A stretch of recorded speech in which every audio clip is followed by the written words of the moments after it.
Pria ini membawa pisang sebanyak 250 kg. Dengan kecepatan 70 km per jam. Melewati jalan. Bagi dia, mengerem hanyalah dekorasi. Dia sama sekali tidak menggunakan rem. Karena setelah dipakai, dia akan menjadi lebih cepat. Burundi memiliki budaya seperti ini. Pekerjaan ini membutuhkan restu dari Dewi Keberuntungan.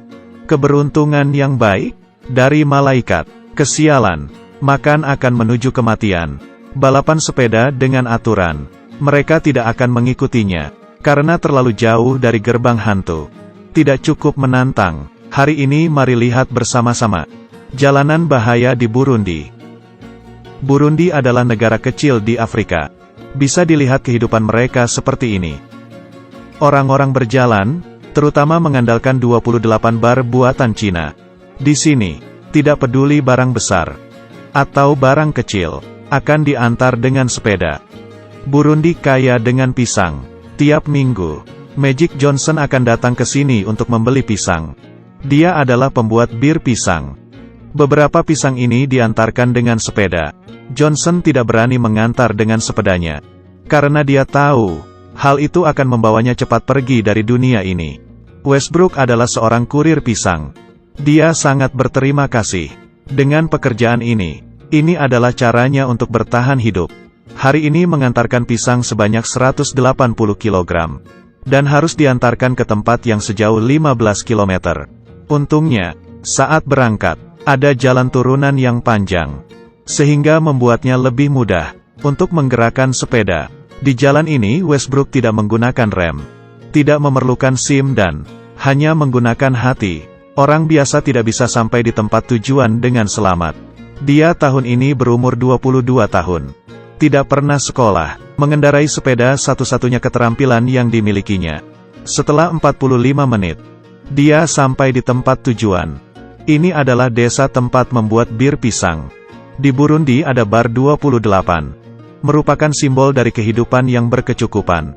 Berjalan di jalan, ada gadis yang akan memberikan perhatian. Westbrook sangat muda, tapi sudah memiliki istri dan 2 anak. Membahas uang, Westbrook akan merasa segan. Dia berkata, pekerjaan ini untuk menghidupi keluarganya. Bahkan celana baru saja aku sayang untuk membelinya.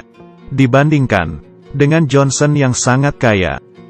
Dia mengandalkan bir pisang untuk mendapatkan penghasilan. Menarik keluar pisang dari tanah. Setelah matang, baru akan diolah. Bisnisnya lumayan baik. Ada beberapa penduduk desa yang bekerja kepadanya. Pekerja menggunakan jerami, lalu mengeluarkan cairan pisang. Kemudian memasukkannya ke wadah lalu difermentasi. Johnson sangat puas dengan bisnisnya. Lagi pula, ada lebih banyak uang, lebih dekat dengan rumah. Dan tidak ada bos yang bisa mengarahkannya. Bir pisang yang sudah difermentasi alkoholnya akan mencapai 40%. Membuat orang sangat mabuk. Kegiatan hiburan Burundi tidak banyak. Setelah pekerja selesai bekerja, mereka akan duduk dan minum bir bersama. Ini adalah waktu yang sangat dinikmati. Tentu saja, saat mengendarai sepeda tidak boleh minum alkohol. Minum alkohol tidak boleh menyetir. Tidak peduli mobil atau sepeda. Di jalanan sebelah tempat membuat bir pisang, adalah jalan menuju ibu kota Burundi yaitu Bujumbura. Supir truk, Watt sedang menyetir di jalan. Dia sudah menyetir di jalanan ini selama 10 tahun. Watt juga seorang penyetir handal. Orang-orang memberi julukan The Flash. Tapi tiap kali melewati jalan ini, dia tidak berani menyetir terlalu cepat. Karena dia tahu di belakangnya pasti banyak orang-orang seperti ini. Orang-orang yang suka dengan kecepatan, akan bermain seperti ini. Terkadang juga bisa saling menyambung. Hal ini hanya bisa dilakukan di siang hari. Karena di pagi dan malam hari akan terjadi masalah. Bagi Watt yang mengikuti permintaan kecepatan, hal ini membuatnya tidak bisa apa-apa. Dia hanya bisa mempercepat kecepatannya. Terkadang di depannya ada mobil, atau ada lubang di jalan. Dia tidak sempat untuk menghindar. Tapi orang yang di belakang harus bertahan. Dan karena tidak sempat menghindar, banyak orang yang meninggal. Kejadian ini tidak hanya sekali dilihat olehnya. Dia mengira kegiatan ini akan dilarang. Zimu juga seorang kurir dengan sepeda di Burundi. Dia sudah mengerjakan pekerjaan ini selama 5 tahun. Kali ini pisang yang diantarnya cukup banyak. kira-kira 300 kg. Dengan sepeda kecil ini, menanggung beban seberat itu.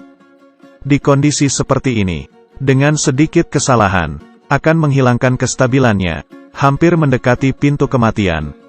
Zimu masih ingin menjalani hidupnya. Mencari nafkah demi hidup dan mati. Dia berusaha memegang truk. Tentu saja, demi mengurangi kecelakaan. Beberapa waktu dekat ini, polisi lalu lintas di jalan bertambah, lalu memeriksa mobil dan sepeda yang lewat. Akan ada beberapa penjual menggunakan kesempatan itu untuk menjual barangnya. Watt dengan cepat, diberikan nilai 10 oleh polisi. Tapi, hal ini tidak terlalu efektif. Karena penyetir sepeda yang mendengar suara peluit polisi, akan langsung melepaskan pegangan dari truk. Pemerintah menambah banyak polisi untuk melakukan pemeriksaan. Diperintahkan untuk tidak menangkap mobil. Tapi penyetir juga hanya melewatinya. Meski jarak ke Bujumbura semakin dekat, di jalan semakin ramai. Jarak ke ibu kota hanya 40 km. Jalanan ini banyak sepeda yang ngebut. Mereka terkenal di seluruh negeri. Karena kurangnya pekerjaan. Karena barang yang mereka antar selalu paling berat. Lalu kecepatan juga sangat cepat. Orang yang meninggal juga banyak. Benar-benar membawa hidup dan mati. Zimu salah satu dari mereka. Dia bersama pacarnya tinggal bersama. Tapi mereka tidak memiliki anak. Karena pekerjaan Zimu beresiko tinggi.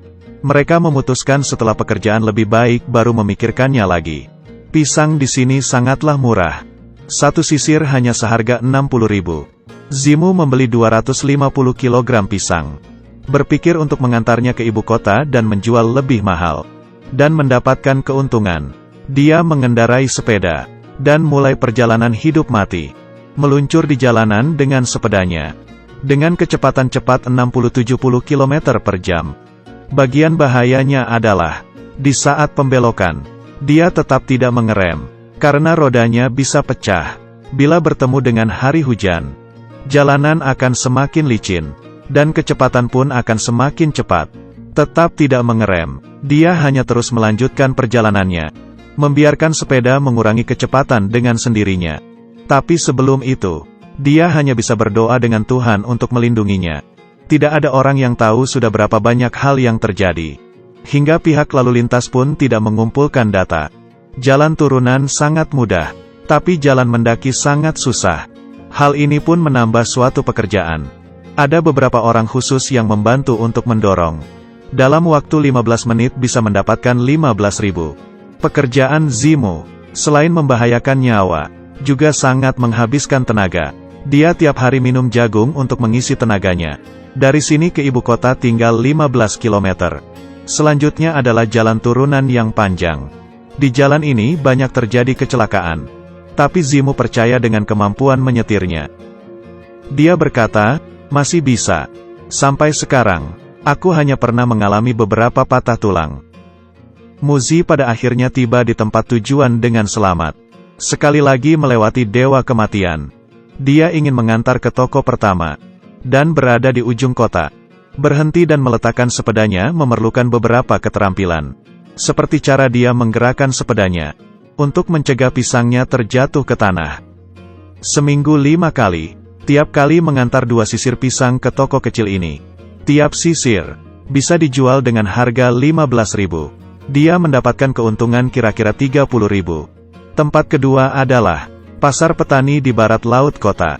Alice adalah seorang penjual berumur 42 tahun. Dia memiliki 4 anak yang harus dihidupi. Dibandingkan Zimu, hidupnya lebih susah. Jadi, dia menjualnya pisang dengan harga yang lebih murah. Bisnis yang membesar karena kurir dengan sepeda ini adalah tempat perbaiki sepeda. Chris sudah menjadi bos selama 5 tahun. Dia berkata, penggali emas tidak sebaik penjual sekop.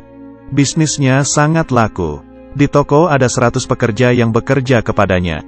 Hal yang paling banyak dikerjakan adalah memperbaiki, memperkuat pagar dan mengganti ban. Zimu juga datang ke toko Chris. Rodanya sudah sangat parah. Dan sudah ditambal sebanyak 4 kali. Kali ini dia harus mengganti yang baru. Kalau tidak seperti hujan di hari ini, dia akan mudah tergelincir. Atau rodanya akan pecah. Setelah selesai diperbaiki, Zimu pergi dengan ban barunya dan siap dengan perjalanan selanjutnya. Pertanyaan terakhir adalah, bila kamu terlahir di Burundi, kamu akan memilih menjadi kurir dengan sepeda atau membuka toko perbaiki sepeda? Silahkan tinggalkan di kolom komentar. Yang suka jangan lupa ikutin terus ya, bersama-sama melihat video ini. Ketemu lagi di selanjutnya.